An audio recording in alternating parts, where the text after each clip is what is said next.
Beginilah kondisi terminal penumpang Pelabuhan Soekarno-Hatta Makassar. Aktivitas penumpang sudah mulai padat jelang arus mudik libur Natal dan Tahun Baru. PT Pelabuhan Indonesia mencatat adanya peningkatan penumpang sebesar 20%. Dari data penumpang pelabuhan naik menjadi 506.000 orang penumpang dibanding tahun lalu, hanya 422.000 orang penumpang.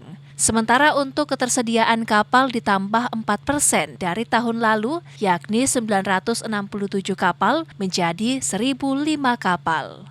Regional Head 4 Pelindo, Endriani Muiz mengatakan peningkatan tersebut diperoleh dari aktivitas arus naik dan turun penumpang kapal di Pelabuhan Makassar saat H-7. Hingga H-3 Natal tahun ini di wilayah Pelindo 4 Makassar, yakni Makassar, Parepare, Manado, Ambon, dan Ternate. Penumpang kami prediksi untuk Nataru tahun 2022-2023 itu meningkat sebesar 20% dibanding dengan tahun lalu.